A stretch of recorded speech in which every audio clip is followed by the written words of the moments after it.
We truly live in a golden age of superhero depictions in media. Now, of course, I'm not trying to say that these depictions have never existed, but it's kind of hard to compare Captain America in the 40s. Get your hands up, Matt.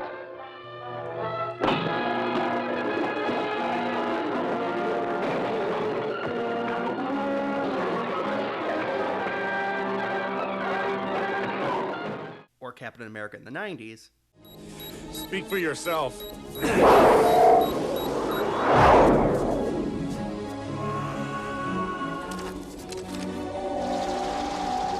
It's up.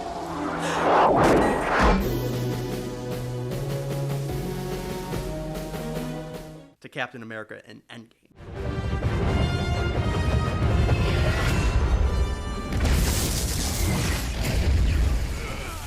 Now, don't get me wrong. I'm not saying the new stuff is always superior. I'd rather watch Richard Donner's Superman over Zack Snyder's. Batman '89 is still my favorite Batman movie. And as much as I love Far From Home, Spider-Man 2, the original Spider-Man 2, is still one of my favorite movies of all time. My point is that today there are hundreds of YouTube channels that will analyze every frame, every second, every piece of art, any little tidbit we have about the upcoming superhero movie or TV show. It's truly part of the cultural zeitgeist, unlike any other time. Now, yeah, large amounts of this is purely social media, which had existed in the 70s or 80s. I'm sure you would have seen similar videos for the original Superman or original Batman. But that discounts how Marvel has truly reshaped the way we consume superhero media. Before, you'd get standalone franchises that would have several-year gaps in between the movies, and no crossovers. You know, we never got to see Christopher Reeve's Superman fight with Michael Keaton's Batman. You also wouldn't get to follow the same actor's portrayal of the hero for nearly as long. I mean, look how many movies Robert Downey Jr. was in as Iron Man. Compare that to 3 Tobey Maguire Spider-Mans and 2 Christopher Reeve Superman movies. Was. There's 4 Superman movies with Christopher Reeve, not 2. No, there weren't. There were just the 2 Superman movies, and no more were ever made. Come on, Was. We both know that you know that there were 4 of them. Jacob, help me out here. Let me ask you. Oh, I'm sorry, Andrew. I'm actually too busy doing my all-bionicle remake of 12 Angry Men right now.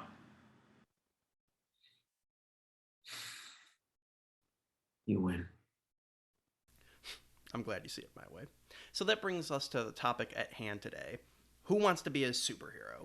Airing in the summer of 2006, this quaint little time capsule of pre-MCU superhero-ness aired on Sci-Fi and was hosted by Stan Lee himself. The premise was to take a group of everyday people and to see who was worthy of becoming Stan Lee's next great superhero, with, as the show's intro sums it up as, The last hero standing will receive the one prize money can't buy: immortality. So I could just sit here and discuss the show by myself, but what fun would that be? No, for this episode, I must gather the greatest heroes ever assembled by a reality show. What the hell was that? Now live from their own fortresses of solitudes, our heroes. First up, Tonanzine Mondragon, aka Lumeria. Hi. Next up, we have Mary Voltava, aka Monkey Woman. Thanks for having me. Chris Waters, aka Major Victory. Hey. Thanks for taking my call, citizen. Nell Wilson, aka Fat Mama. Hey there. Hi, everyone. And last but not least, Matthew Atherton, aka Feedback. Hi, thanks for having me. Well, heroes, I'm glad you saw my signal. Actually, you reached out to me on Instagram. No, you messaged me on Facebook. No, you reached out to me on LinkedIn. No, Fat Mama gave me your phone number. That was a poor financial decision in retrospect. Anyways, the heroes are here to provide us with some much-needed behind-the-scenes secrets and some much-needed context for, well, you'll see. So let's start at the start. Well, actually, before the start of the start. So how did you come up with your characters? It was a nickname that I had from my teenage years. I've always been really good at climbing trees, and my best friend in high school and I would climb up trees a lot and end up clambering on rooftops and getting into all kinds of trouble. And so we sort of acquired the nickname Monkey Woman. We actually call each other Monkey Woman. So there's another Monkey Woman actually out there. It's my BFF from high school. And so I saw the casting call for Who Wants to Be a Superhero, I got really excited. I'm like, oh, this is perfect. Like I've always thought Monkey Woman would be a fun kind of like cheeky, silly superhero.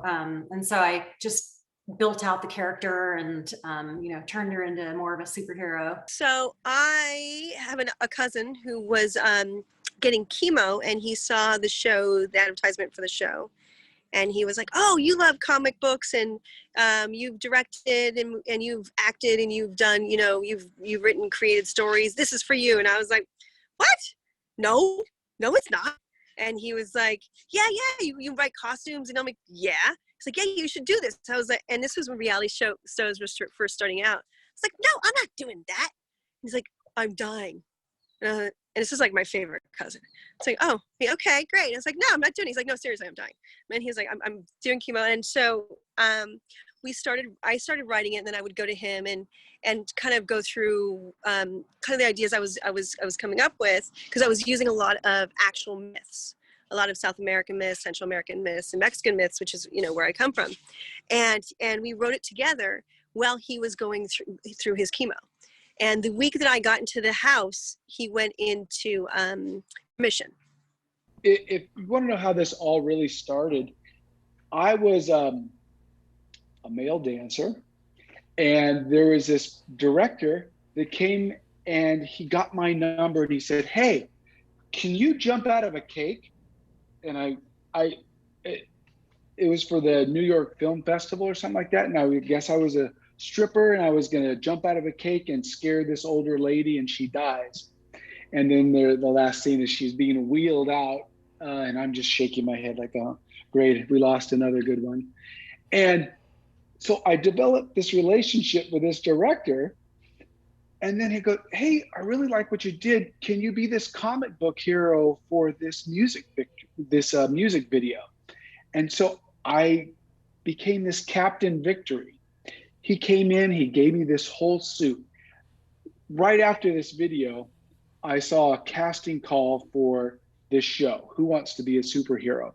And I read that and I go, wow. And when I put on that uniform, I just felt like I was that character. You can't really explain unless I guess you're an actor, or maybe something that you just put something on and it just feels like you. It just felt organic in every sense of my being. And I became this character. And when I saw that casting call, I said, I got to do this. And they called me right in. And that's how it happened. I came into this casting director, and it just felt so good. It just felt right. Every answer I gave felt great. And I was vulnerable with my daughter about that whole thing. And it just felt right. It felt crazy, but it felt like it's something I should do. Well, my character was put together by me and my kids at the last minute. My daughter likes to do social media and stuff. She was kind of young then. And so she was telling me they was having auditions for this show with Stan Lee. And you had to come up with your own superhero. So I said, well, I'm fat and I'm a mama, so I'll just be Fat Mama. So my son ran in his room and got his Batman cape. And I had a little leotard when I went for the audition. I just put some donuts around my waist and his Batman cape on, and we made up the song overnight. That's why it was so ridiculous. In the song, we just was sitting on the couch saying stupid stuff, putting everything together. And so when I went to the audition, they just loved it and they loved the song, and that's pretty much how the character was created. Well, you may have slapped that together quickly, but that song is still stuck in my head 15 years later, so thank you for that. Well, people like to be able to laugh, and like with my character, I wanted people to be like, accept themselves the way they are. So I know I was fat, so I made fat jokes. And, some people are real self-conscious about eating and stuff like that. So that's why I always say, I'll take your food away. So we just kind of created little funny words to go into the song. Actually, it was my wife at the time, Sarah, who had said, well, why don't you do something with video games? And I thought, okay, maybe I can make something work with that. And so I took her idea and kind of said, well, how would the powers work? And then I wanted to come up with a reason to wear a superhero costume. So the idea was that the superpowers that the character has would kind of wreak havoc with technology around him unless he wears the superhero suit. So that's kind of like a containment suit that allows electronic devices and things like that to work around him. So I wanted to work that into the story so that he wasn't just a guy running around in tights. Yeah, so it kind of went from there, and I thought, wow, this could be really cool, because if it were to go somewhere, then you could introduce characters to, or introduce kids to things like new video games through something like a feedback comic book.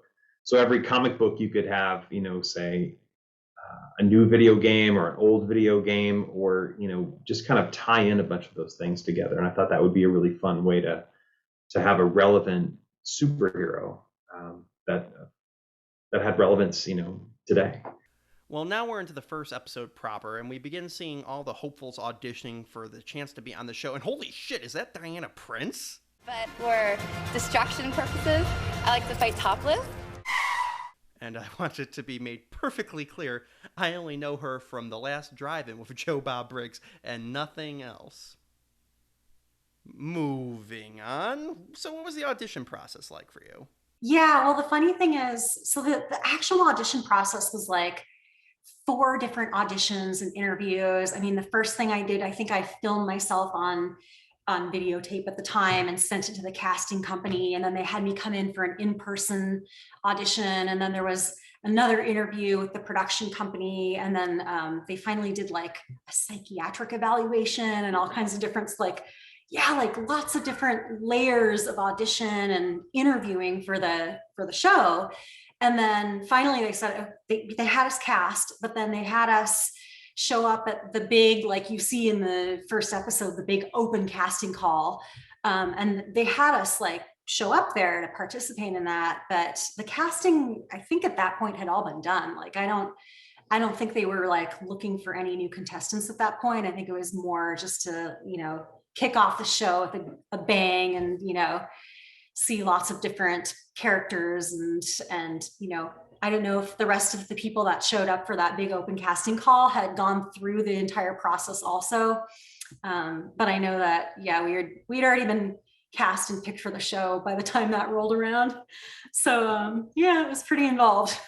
You went in a couple of times, but you mainly went in and you went for an audition. Like, you didn't see any of the staff that you see that we saw there, as they have different people interviewing you and filming stuff. And then I guess they look at it, but then they had a big audition day where everybody, you didn't know you were picked or anything, you were invited back, and they had a big open casting. And that day, they filmed us and asked us different questions and stuff. And even then, they didn't tell you if you was actually going to be on the show. But the audition was pretty much the way you saw it. People were lined up waiting to go in, and you got more time than what they showed, and then they just edited it from there. When I first got in there, when I first was told that I was picked, I was like, at first I was kind of embarrassed. I'm like, oh my God, now I have to go on TV because I really wasn't expecting to be picked. I was just clowning, like I'm going to Price is Right and different little shows and auditions. So I really wasn't expecting to get picked. So when I did get picked, my first thought when I got there and got out of the car, I'm like, oh my God, now I really have to go through with that. So it was kind of overwhelming, but at the same time, it was a lot of fun. They gave you a bunch of wristbands, and I was like way down on the list. I wasn't going to be able to see Stanley at all because he was only going to see the people that had like a red wristband, and mine was like, I don't know, purple or orange or something. So a bunch of the TV cameras came in, and what I noticed is that everyone all the cameras, like for the Late Show and stuff like that, they wanted to get a shot of all these people in all these crazy costumes, and they would go around and they'd talk to like 3 or 4 people and say, okay, stand here. And then as soon as they went over to another 3 or 4 people, like these 3 or 4 people would like stand in their pose, and then they go talk to another 3 or 4 people, and there were hundreds of people there. These other 3 or 4 people would start milling around, and they didn't hold in their position. And I noticed this shot was going to be impossible for these people to do unless everyone worked together. And that was where I realized, oh, this is that moment that I was looking for. This is that moment where I could help the production company and help all the camera people and help all the heroes be on TV and get all their costumes shown. So I just yelled out, heroes, we need to get a shot with everyone, lined up. So, and I kind of put myself in the middle and everyone kind of moved back. And I said, so everyone create an arc right here. We'll have the cameramen start over here and come this way. And then once the people in the front, once they do it for the people in the front, you'll move to the back. The people in the back will move to the front. And then so I went to the back and got in line, and then everyone listened and they lined up, and then all the camera guys were looking at each other going, perfect, that's great. So they all did the whole thing where they went by, and then they did the other, and then I said, okay, everyone switch, and everyone listened, and then everyone switched, and then they went back and did it the other way. These two people came up to me, seriously, maybe 2 minutes later, and they said, we need your wristband. And I thought, oh my God, what did I do? And they had a red wristband in their hand, and they took me into a room, and they said, okay, so tell us about your hero. And I thought, oh, okay, I didn't know we were doing this. But I had this red wristband in my mind. I'm thinking, okay, something's going on here. I guess I got bumped up to the beginning, or to where I would actually be able to see Stan Lee. And they asked me about the hero, and they're like, oh, great, this is great. And then they said, okay, well, that was great. Are you available next Tuesday to do a callback, to come back and we want to do more taping and ask you some more questions? And I said, sure. And then they said, okay, well, here's the sheet. Just, tell us your name and your time. And I thought, oh, wow, they've gone through this so many times that they've used up a whole sheet, because this sheet is blank. There's nothing on it. So I was thinking, okay, I must be in that area where you fall exactly at the end of one sheet. And I wrote my name down and all that stuff. Well, it turns out there were only 2 people out of 300, out of all of those people that they ever considered from the open call. It was basically just a big publicity stunt. They had already had their cast. They already planned on their cast. And that was just basically for the cameras and for the publicity in the Late Show and to get some more footage for the show. But they'd already kind of cast a bunch of people ahead of time. And then it turned out that I was an alternate for the show. They called me and they said, well, we don't have a space for you on the cast, but we'd like to know if you'd like to be an alternate. If someone drops out for some reason, would you be interested? And I said, absolutely. And then it turns out that someone did drop out. And then I didn't find that out until the day before the show started. So everyone's been cast, and they arrive at this beautiful LA mansion where each of the heroes gets to, introduce themselves to the audience, I guess. Sadly, though, one has a terrible secret. I made a lot of mistakes in my life. I used to be an exotic dancer, which... Okay, fine, it's not that horrible, but he might as well have confessed to being a serial killer for how much they keep bringing it up. But, again, we'll get to that later. Anyhow, the characters get to know each other and, start to party.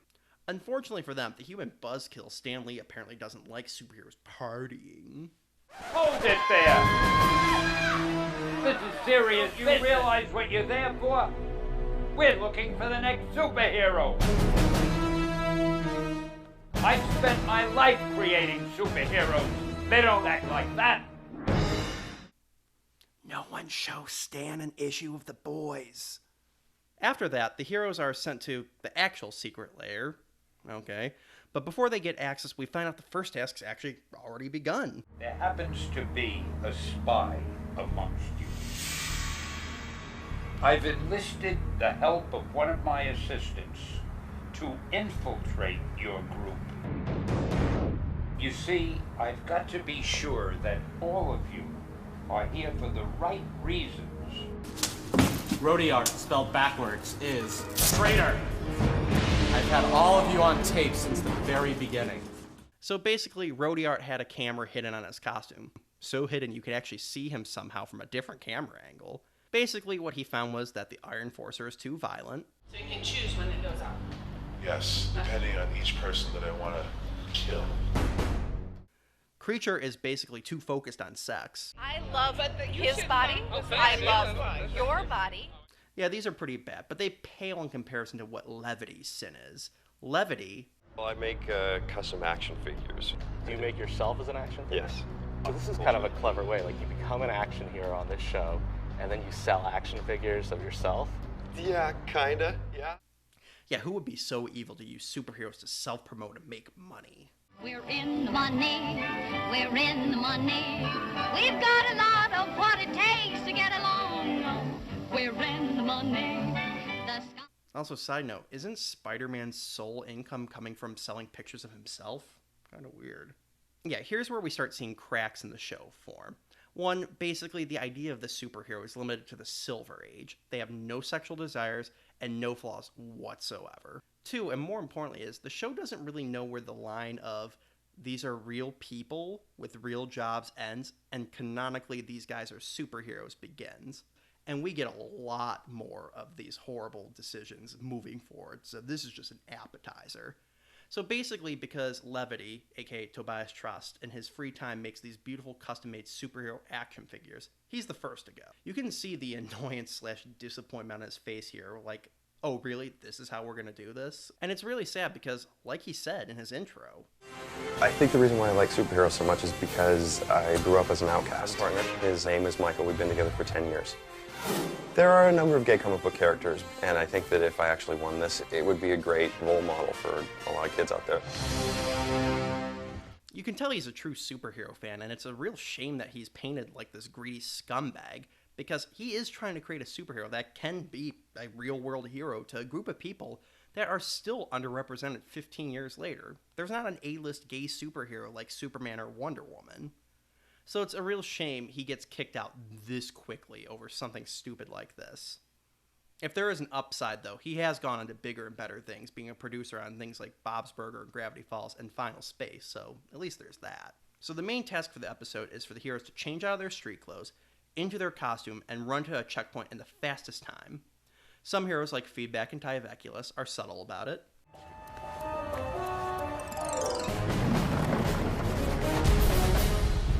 How you doing? Good. Others, like Monkey Woman, change in a manner befitting their character. And some, like Nitro G and Cell Phone Girl, are less conspicuous.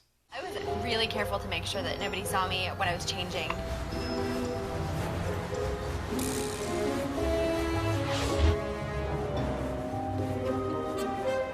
Much like the first task, not everything is as it seems.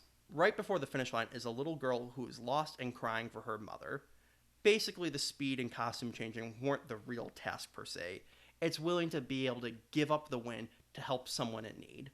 In the end, Fat Mama, Major Victory, and Lumeria and Cell Phone Girl were the only ones to stop. So when did you realize the little girl was the actual task? And in the case of Monkey Woman and V-Back, how'd you miss her? I was a mother, and my son is like, at that time, he was like 5 or 6. So I actually just like saw the little girl crying, and I stopped to say, oh, what's the matter? And then as I'm taking her, away, and they said a little section of security and stuff over there. Then I kind of thought as I went, and took her in there, and the people said, okay, you can go finish running. And I went on and ran on off. Then I knew exactly what it was before I got to that finish line. And so while I was one of the ones in the back looking, and the other ones come back, I was like, I know he missed that little girl.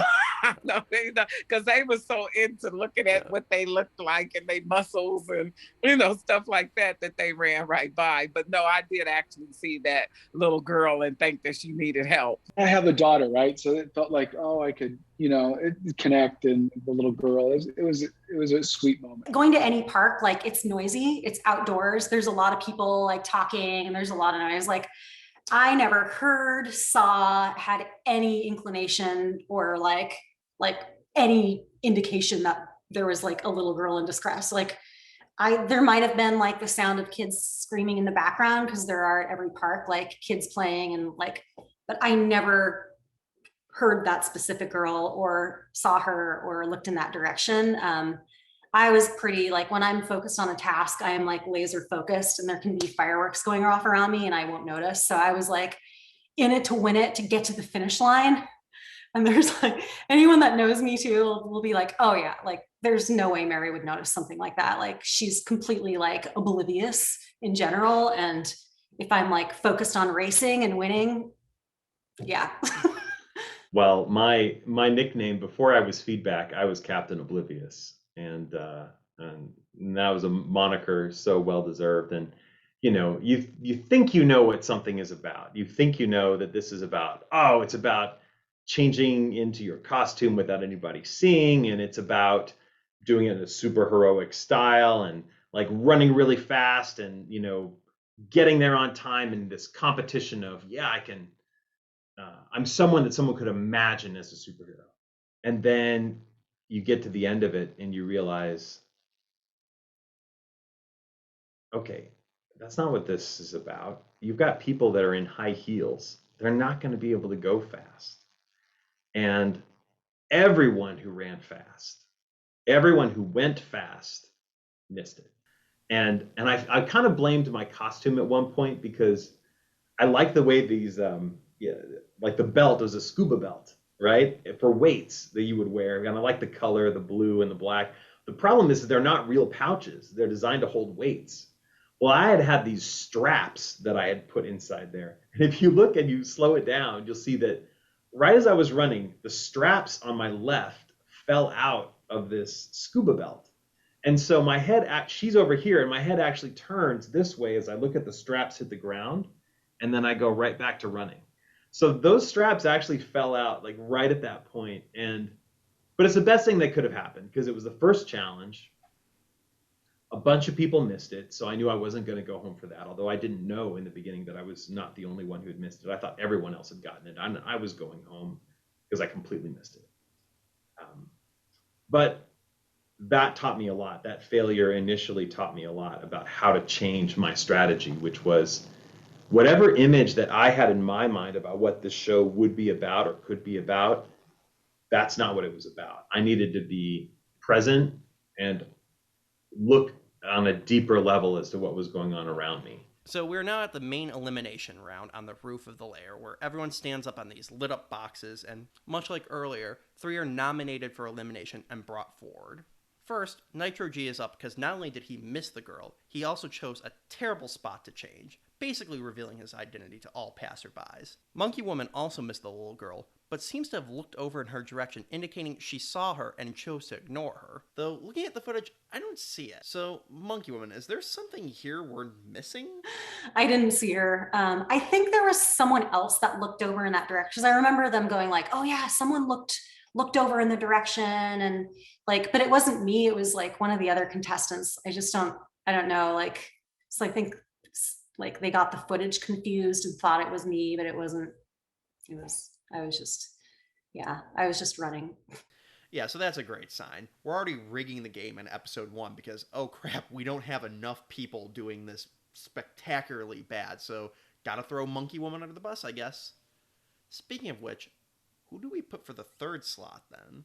Iron Enforcer, of course. Yeah, he's just kind of put up there and Stan chews him out for no real reason. He didn't do anything worse than any of the other people who were safe, so basically they kind of needed a 3rd person to be up there, and he drew the short straw. Regardless of this, though, he is safe for now because Nitro G was eliminated, and we conclude episode 1. So right off the bat in episode 2 is by far the most difficult task we'll see in the rest of the season. Yeah, front half of episode 2, and it's all downhill from here. Weird way of doing that, but okay. So the general premise for this task is that the heroes must cross this backyard that has 2 German shepherds in it ready to attack them, to be able to allow the little lady who lives there back in after she locked herself out of the house. Pretty big step up from, changing your costume and rescuing a little girl. So, what was this task like, and were you concerned going in? It kind of made everything real. Like they're really going to test us here. They're going to test us on this particular one. They really put these German shepherds on us, and it was in the valley in Los Angeles. It was really hot, and we're in these suits. And the one thing I remember is there's all these NBC lawyers that were everywhere. And you go, oh, they're really going to do something. Something's going to happen. They're like worried about this, So what? And you're hearing them kind of concerned, and so I really had to step back and say, how would Major Victory talk about like getting into character? How would Major Victory do this? And because a lot of the different characters were like, how am I going to negotiate this? Because these dogs are going to attack you. What do you do? And then I was up on the thing, and I'm like, you know what?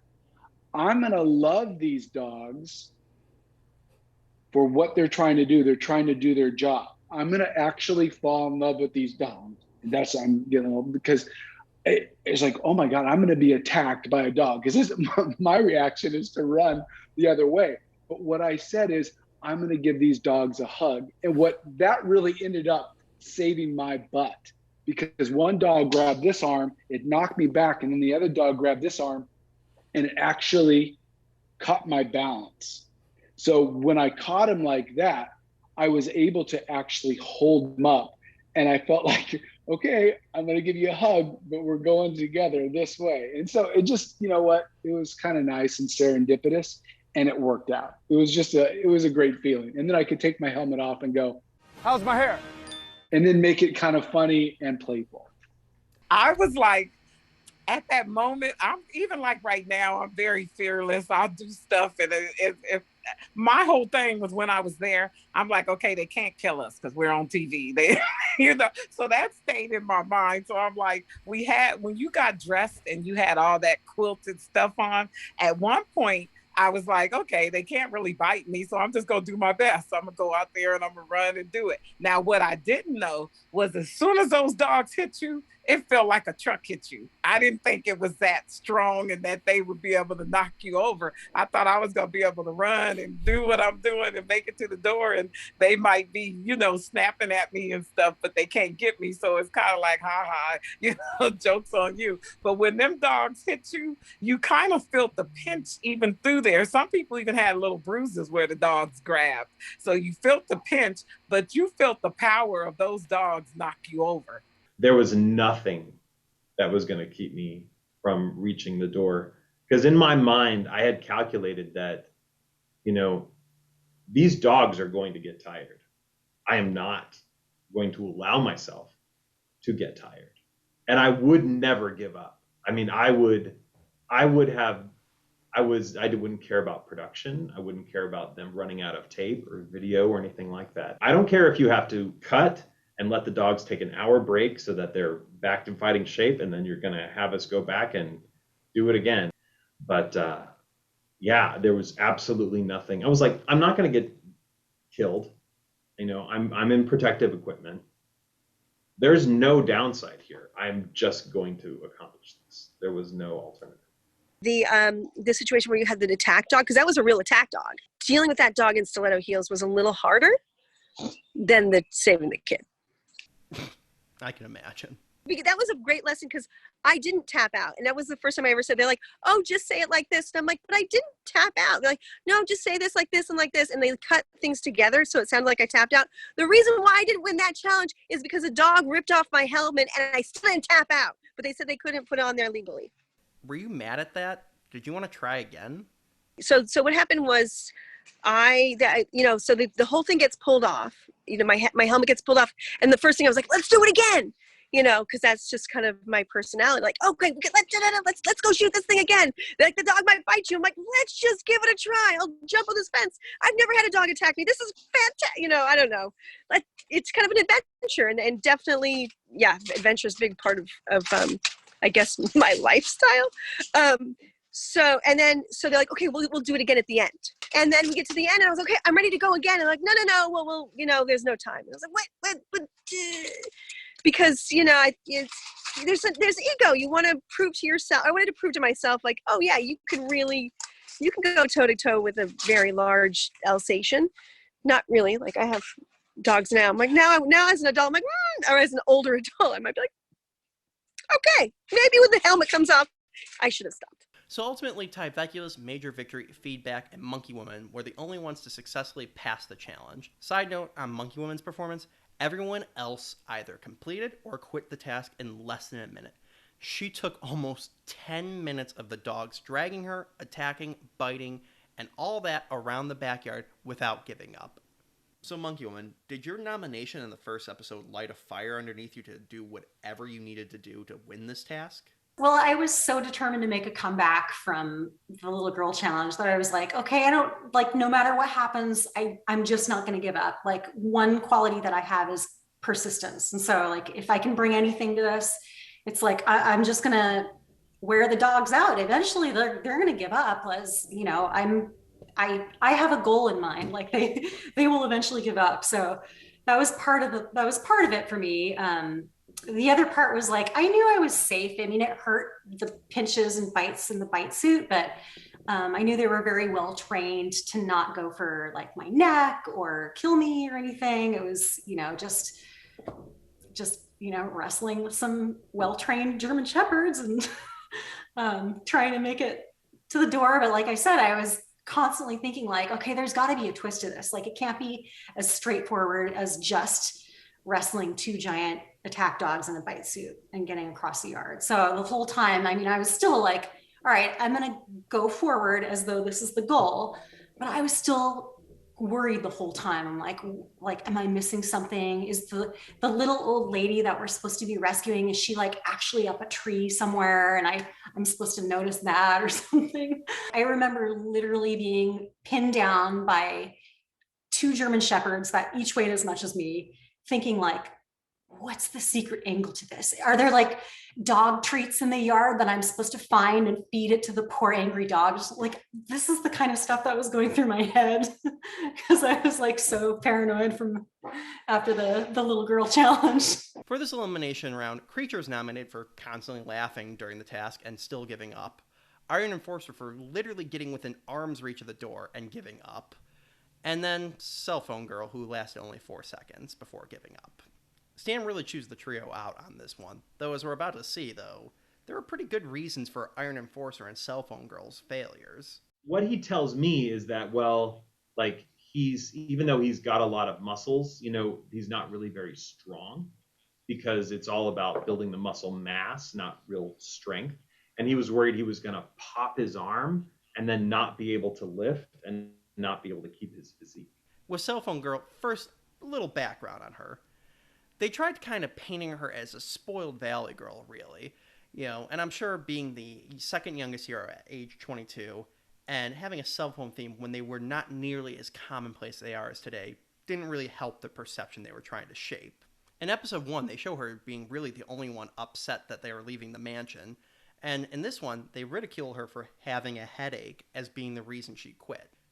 In an article I found with Cell Phone Girl's alter ego, Chelsea Weld, she explains that she was prone to stress-induced migraines, and considering the size of the dogs, combined with the fact that she's been attacked by attack dogs previously in her life at age 5, a migraine was induced, and you can see she's clearly not in the best physical health to compete. Add in the fact that the padding probably weighed more than she did, and for some goddamn reason, they made her still wear her high heels. It's easy to see why she gave up so quickly. Again, this is just another example of the premise not being clear. Are these real-world people in costumes who have real-world human constraints, or superheroes who should find this easy? Regardless, they just tear Cell Phone Girl a new one, and she finds that she's out of minutes. Remember when cell phones had minutes? Anyway, she's eliminated. The next task, I think, is a costume makeover. Some are great, as you'll see, and some, well, you'll see. Iron Enforcer pretty much just gets a stripe on his leg and some silver knee patches. Monkey Woman's fur bikini is traded for a less distressed version. Meanwhile, Creature's and Major Victory's costumes look more polished versions of what they already had. Now, the true winner in the costume redesigns were Lumeria, Fat Mom, and especially Feedback, whose costume looks like it had a lot more money put into it, and while keeping the original theming intact. So what was it like seeing these costumes for the first time? And in the case of Feedback, why do you think the stops were pulled out for you? Oh, it was just mind blowing. I was so excited just seeing the like professional redesign and the brighter colors with the yellow. It was just so much fun. So that was kind of a little, nerd dream come true to get your superhero costume fashioned by an actual Hollywood designer. So that was awesome. You know what it was? God, that oddly, I have a bad memory, but I can tell you really clearly. So I remember they blindfold you, you're in makeup, and you go through the whole thing, and they take off the blindfold, and I looked like a comic. I was like, wow, I felt like I looked like not one-dimensional, but I looked like a comic book character. It was really, really trippy. I was like, oh, this is your version of this, I guess, this character. But it was really clear. It was like, oh, I look like a comic book character. It was cool. I mean, it was a little bit like, oh, this is how you see me. But the other part is like the super nerd, like fangirl in me was just like, oh, this is really cool. Because I am ultimately a big dork, and I was like, I'm a comic book. So it was pretty cool. The neat thing about having someone else design something for you is that you get to see their perspective, something you really maybe couldn't even imagine yourself. But then when they put the costume on, it was all one piece. So, you know, I was blindfolded, but I would feel them kind of like put it on over the legs, and then just the sound and the temperature of it kind of as it came up, and then put my arms in, and then it kind of folded across, and then they would zip it up in the back. And the first thing I thought of was, I'm never going to be able to get this costume on myself, you know. But you know, all these things are going through my mind, and then when they did the reveal, you just think about how much effort, you know, people went through to do that for you. They you know, cut the fabric, they spent time with the sewing machine, they designed it, they, you know, created something, and you're kind of wearing like a piece of artwork. And so I'm very grateful that they spent the time that they did. But so another little secret is, because I was an alternate, that changed things for my costume. So the costume company was originally given a certain budget, and they said, we need you to make costumes for all these superheroes with this amount of money. And so those designers had to work on all these other costumes. Mine was not there. I was an alternate. Mine didn't exist yet. They didn't know I was going to be the alternate or on the show until the day of. So they had to work very, very quickly. And because they thought I did such a good job on my costume, they had to raise the bar a little bit. They got like $3,000, I think. I think it was $3,000. It might have been $7,000. I don't know what it was, but they were paid a lot of money to come up with just this costume, because it was in like a second tranche of funding, and everything else was going on. Like, okay, well, we've got this guy, this other person dropped out, we need to get a costume done. And then they were like, yeah, but it's going to be so anticlimactic if we give him a costume that's not as good as his regular one. And so they dumped more money into it. Now, you may have noticed I haven't included one hero yet, Tyveculus. Now, before I show it to you, I should say his original costume was awesome. The best out of the bunch, to be perfectly honest. And actually, it's a lot better than some of the redesigns we see of the other heroes. So with all that said, I will say, in fairness, topping that was no easy task. But, well, here it is.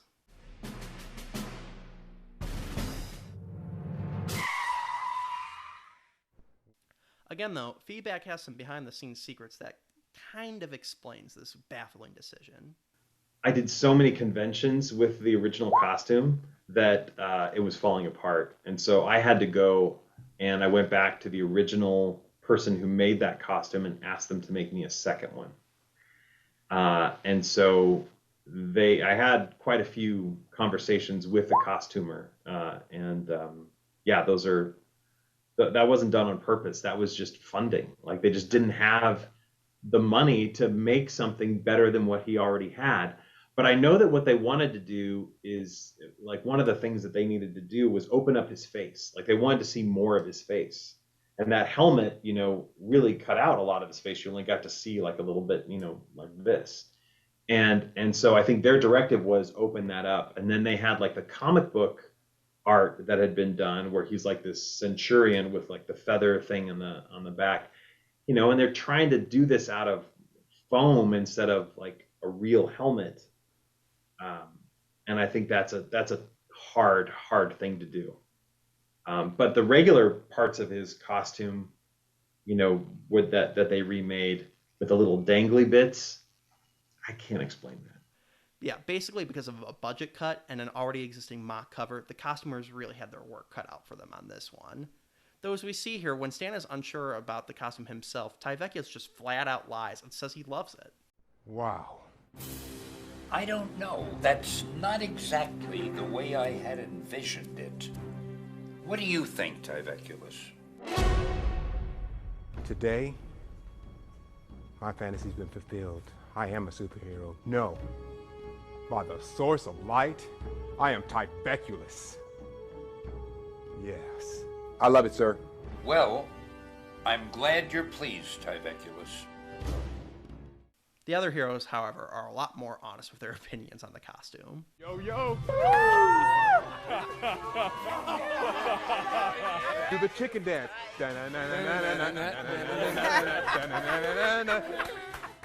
One of the more surprising jokesters is Feedback. Tyveculus's costume looks ridiculous.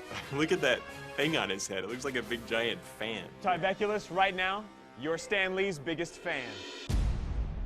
What are you talking about? You don't like it? So, what was going through your mind on this, since you're kind of the whole pure-hearted superhero? You know, it was stupid of me. I was trying to be funny, and I think that's what happens a lot, though. This was kind of an important lesson, and one that I think resonates with a lot of people. You know, in a way, it's kind of like what a bully would do, you know, where they make fun of someone or the way that someone looks, and they're trying to make other people laugh, or even make, you know, and I wasn't that. It's not my proudest moment at all. I thought I was being funny, but really, I wish more people would not try to be funny and just be more sympathetic, you know, to other people. I think I could have handled it very differently, and I'm sorry that I didn't. Big failure for me, but hopefully a good lesson for the people to watch the show to know to react differently. Well, this leads into the elimination round, where Feedback is nominated for his comments, Tyveculus for lying to Stan, though that did result in him getting his old costume back for the remainder of the series, and Iron Enforcer for, I don't know, not looking great in a costume he has no input on. That's literally what they say. Luckily for Feedback and Tyveculus, Iron Enforcer is sent home just for, I don't know, he technically did fail every task in some way and has been on the chopping block every time, but again, some of these are pretty unfair. As we soon see, though, in this totally not staged ending, Stan says, You make a lousy superhero, but you'd make a great supervillain. You can help me test your former competitors to see if they've really got what it takes. Yeah. How would you like to help me make their lives extremely difficult? I would love it. Can I give you the makeover you really deserve? A supervillain makeover? Sure. Good. Life for our superheroes is about to change when they meet my newest creation, the Dark Enforcer. Now this leads into episode 3, where he's revealed to the group. Mr. Supervillain, what do you think makes a good arch nemesis? A guy who's been shunned by other people. Maybe it's everyone's favorite punching bag. Maybe it's me. The Dark Enforcer. What is this? Oh my God! None of you deserve to be on this show, and I'm taking every one of you out. So did any of you know that one of you could be coming back as a villain, or was this just a good role for him to fill? No, I knew there was, I remember him saying something like they talked to him about like he after his elimination, like, oh, don't worry, you're not going to be off the show. So I think we had some kind of like inkling that there was going to be like some comeback and he was going to, you know, I don't know, there was a rumor around someone in the cast was going to end up coming back as the bad guy or being turned to the dark side or something of that nature. And then, yeah, I think after his elimination, he was like, oh yeah, they told me like not to worry, like you're not going anywhere or something. I didn't know it was going to be him. I had a feeling during the beginning of the show that they were going to have one of us be a bad guy. They even asked me in the beginning, would you be a bad guy if you were asked? And I said, no, Major Victory just wouldn't. He just wouldn't change. He just wouldn't be the bad guy. So I'd say no. I didn't know it was going to be the Iron Enforcer, but I did feel it was going to be one of us. I didn't know it was going to be him. I was like, oh my God, he's gonna come after me. Because I was always teasing him and saying stuff, and just clowning him and stuff like that. And I kind of thought that I kind of thought from the beginning, I knew that when he came back as a villain that they planned that from day one, because we was all like, what kind of superhero would he be? And how do you think killing people and shooting people would keep, make you a hero or something? So when he came back as a villain, we all was like, okay, that makes sense, so that was probably planned from the beginning. But my main thing was like, oh no, he's gonna really be after me when it's my turn to do something, because I would laugh. I couldn't even take him serious because he looks big and mean, but he's like that little teddy bear, So I think it was funny. I actually thought it was funny later. Now, for the first task of the episode, the heroes are sent to a restaurant to order a meal so they can show their choice to Stan. Of course, though, as we've now seen, the real task is hidden. As they wait, each hero is approached by a waiter or waitress who tries to get them to reveal their secret identity. My name is Tybeculus. What is it? Tybeculus. Just call me Ty for short. Ty. What's your real name? Tybeculus. No, what's your real name and every day? With the exception of Fat Mama and Feedback, every hero gives up their name at one point. This seems pretty obvious, not to reveal the secret identity under any circumstance. So why did you do that? Yeah, I didn't even, at that point, I didn't even think about like that angle, the secret identity. I guess because I wasn't really immersed in comic book culture and stuff. I kind of was vaguely familiar. I just loved the TV shows and stuff like that. But yeah, looking back, you're saying, oh yeah, secret identity, that's very important. It kind of got past me that was something, the angle that they could be looking for in this particular one. They got past me on that one. Yeah, well, I guess what happened, and again, like, this is me like being paranoid the whole day, like, what's the trick to this? And like, it never occurred to me in like all my, overanalyzing and thinking about like what's going on with the challenge and what's the trick of the day. Like, never occurred to me that, superheroes aren't supposed to give up their identity, and that could be like a test that would come up at some point. Like, it just was not on my radar. I hadn't like thought about that as like a potential hazard or challenge that could come up in the course of the game.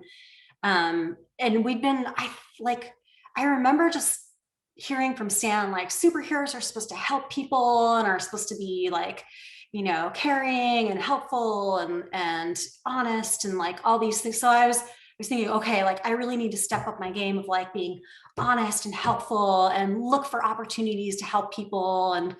And so I was kind of like in that frame of mind going into the challenge. And the first thing that happened, which they never put on camera, is as I was walking to the diner and all the cameras are following and everything, I see this homeless guy pushing a shopping cart across the street.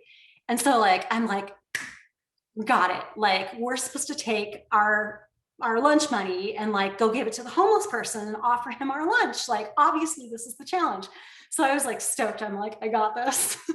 And so I like run up to the homeless guy. I'm like, excuse me, sir, you look like you could use a free lunch. Like, can I offer you some lunch? And like all of a sudden, like the production crew was like, stop, like cut, stop rolling, like cut the cameras.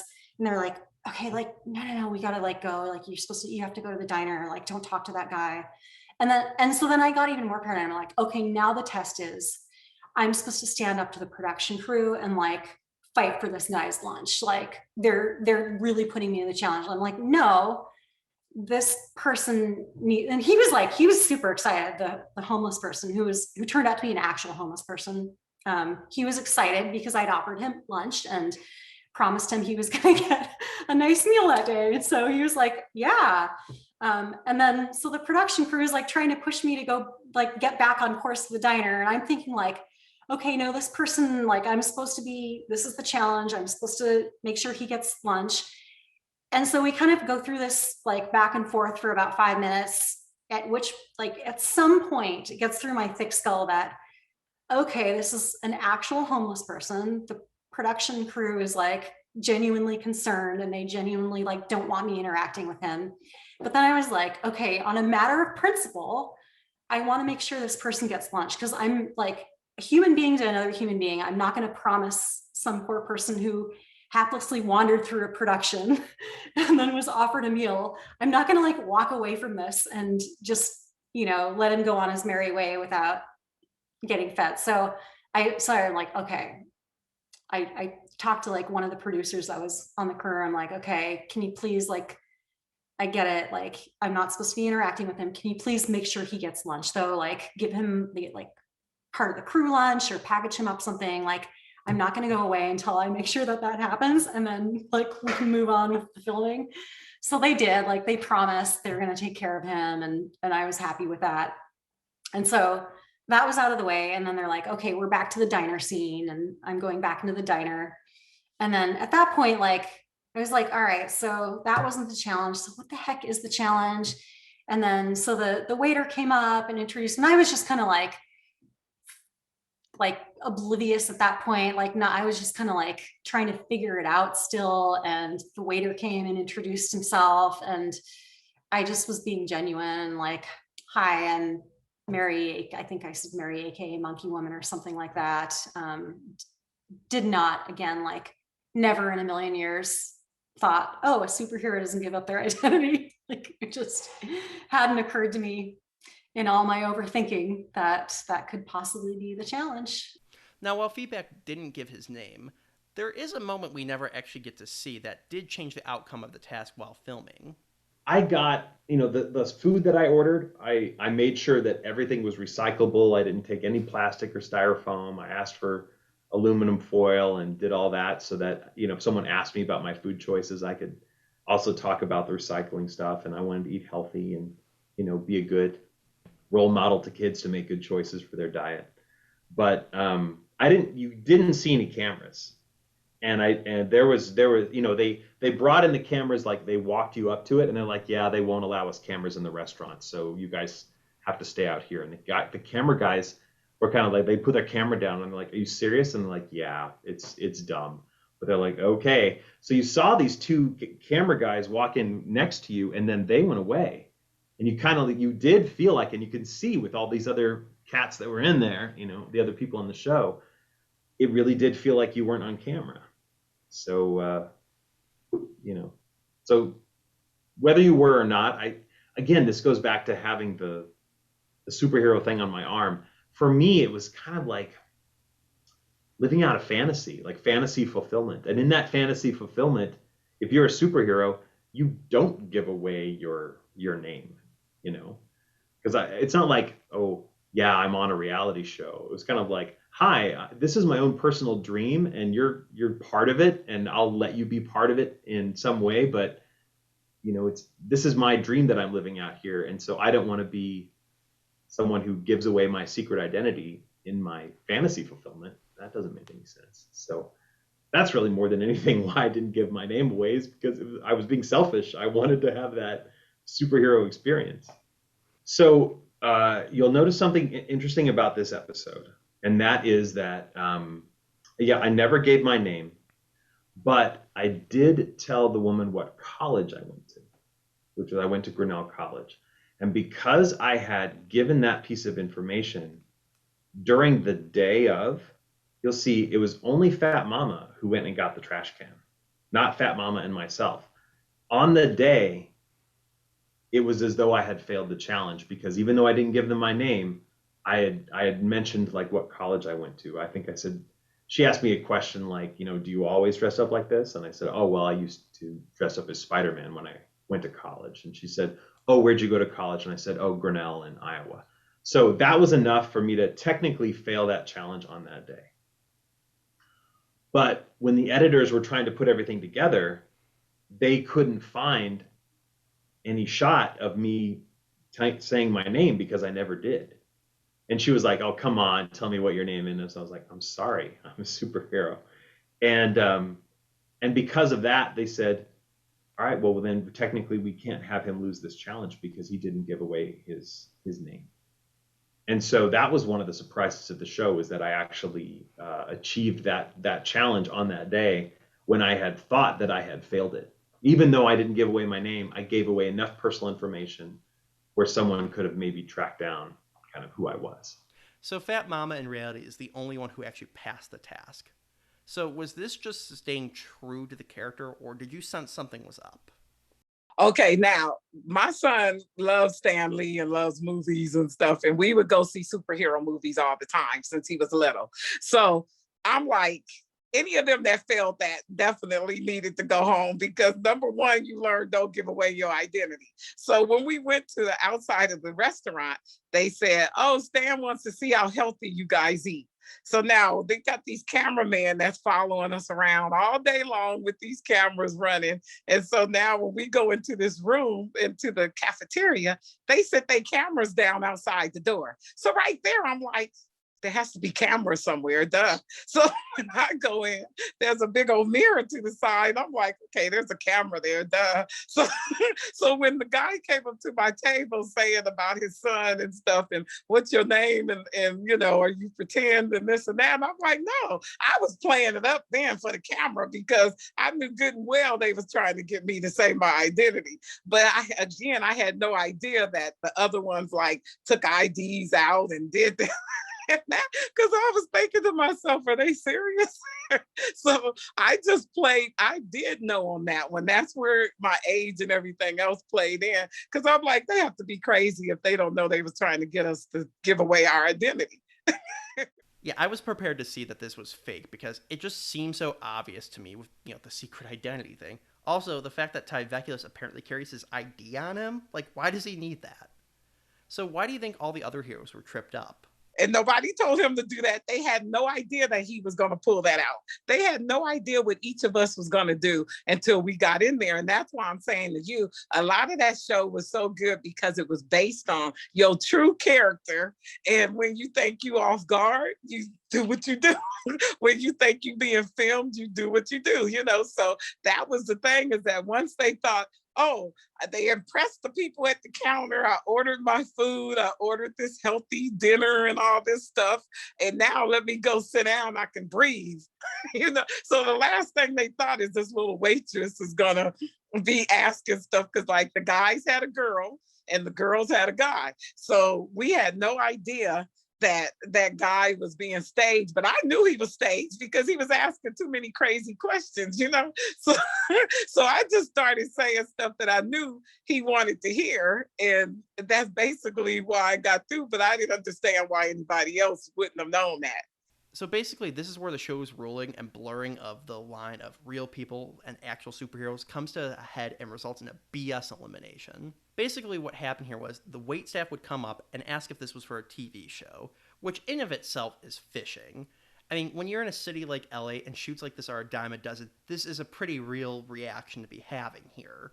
So when you're told you're off camera, you just assume, yeah, this is a real person asking off the stupid costume I'm wearing. What they should have done here is say, no, we can't take your superhero name for your order. We need your real name. Or, you know, hey, you're the millionth customer. We need your name and address to send you the prize. You know, something like that. Maybe you disagree with me on this, but this one has always rubbed me the wrong way. Now, what I don't think is arguable here is why Monkey Woman is eliminated. It's just mean-spirited. Is this for like a reality show or something? Okay. Where would I look for something like that if I was starting? There's 3 really good websites. Do you want me to write them down for you? Would you mind? That'd be great. Stan asks her how she could possibly know about these sites, and it's revealed that she's actually an actor. How would you know about such websites? Because I too am an actress. Perhaps the thing that upsets me the most is your saying that you're an actress. I've said from day one that all of you had to be here for the right reason. At the audition, you told me that you were a real estate investor, not an actress. But today the truth came out, and I couldn't be more disappointed. Being a superhero shouldn't be a shortcut to an acting job. It's a way of life. So yeah, Monkey Woman, were you surprised that this was the route the show was going to take on this one, considering you guys were supposedly off camera at the time? Well, and it was just super confusing too, because I do remember them making a big thing of like, okay, the cameras are off, you're off camera. And I'm like, well, they still have sound, like we're mic'd the whole time. Like they don't turn the sound off so they can hear everything there. Like I was fully aware that everything I was doing was still being recorded, because even if you don't have the cameras rolling, you got you're sound capturing and, so it wasn't like I thought at any point that I wasn't being recorded. I just had no clue, like the challenge was about not giving up your identity. And there's lots of times in the course of production, as like where they're like, okay, we're not rolling. Okay, we're rolling. Okay, we're not rolling. We're rolling, not rolling. So it just, didn't, that one went way over my head. Okay, so yeah, we have established that a lot of trickery is to be expected in the majority of these tasks. Now, while this may be dipping over the line of what could be described as fair, it wasn't completely unexpected. That being said, what was your reaction to them going after you specifically for being an actress? Yeah, well, it kind of changed because initially they came at it. I think initially it was, I'd been the first, I willingly gave up my name, and then I gave the waiter my phone number. And so that was like the first thing. And then I was like, no, it wasn't my phone number. I was giving him, I was writing down like the name of acting websites or something. The waiter was asking me about acting things, and I was trying to be a helpful person and a helpful superhero and, give advice for a new arrival in LA. And that all backfired, as you know. And then we're standing there for 5 minutes, twiddling our thumbs. And then they come back on. Okay, so turns out you're an actress. And like, so then that was the reason why. So it was like, I think I was due to get eliminated that episode. And so it was just a matter of like finding the right reason and, the right combination of reasons or whatnot to kick me off the show at that point. Yeah, it was my number was up. Let's just say that. I mean, I will say I do feel a little betrayed by this. I mean, how dare you be an actress while working on a TV show? Wait a minute, weren't you all actors? Yeah, I know. And that was I never lied about it. Like I said, I was talking about it the entire time I was on the show. So there was like no, there was no subterfuge going on about what my aspirations and dreams were. But yeah, they needed to justify it. And So yeah, like she said, they really just needed a reason to justify her elimination, and they pulled the actress thing out of their ass. Monkey Woman, turn in your costume. So yeah, Monkey Woman's become the latest victim of an ever more confusing list of eliminations. As a kid, this really ticked me off, but how did the rest of you feel about this? She was such a sweetheart too. Yeah, I mean, that's what I talk about, the fluidity of the show, Andrew, where it was, they were almost trying to figure out how they were going to eliminate people. You didn't know how. They had some idea, but it was very fluid. It could be this person or it could be that person. So yeah, it could change at any moment, which kind of kept us on our toes. We had no idea. She was being helpful, and that's what was so conflicting about that, because a lot of those people were actors. I had even done some acting in that, so because they wanted people with like vibrant personalities that they were going to be able to kind of work with, that would pop on screen and do stuff like that. And and everyone else had gotten that job, through their agents. So the next task has the heroes believing they are to be blindfolded to cross a balance beam between two buildings to rescue a woman in danger. In reality, they're actually just on the same roof and are in no danger of falling. Step down from the dogs, obviously. Regardless, though, every hero completes the task. So now, with all of them having completed the task, I'm sure the producers are like, oh shit, what next? So I think possibly an impromptu task is created. What I want each of you to do right now is stand up one by one and, in a superhero-like manner, tell me who you think deserves to be eliminated. You must consider each other's character, actions, and personalities. And of course, Creature, Lumeria, Major Victory, and Feedback all nominate themselves for various reasons, which, given the show's typical nature of having the tasks not being what they seem to be, is the correct answer. A real hero would fall on the sword and sacrifice themselves. Now, Tyveculus and Fat Mama nominate Lumeria and Feedback respectfully. Lumeria, let me tell you, your determination is outstanding. But there's one thing that you call self-control. You lack the ability to know when to give up, when not to do something. You talk about your fear of heights, and that there was nothing that was going to come between you accomplishing and getting through it, even if it meant your life. Again, you have to understand your limitations. I didn't feel that you had that. And in that, you became a liability not just to yourself, but to everyone here. Therefore, Mr. Lee, my choice is Lemuria. Feedback. My concern is that after every competition, he's so upset and he's so hard on himself, and that at any moment he can snap. So I would pick Feedback for his safety.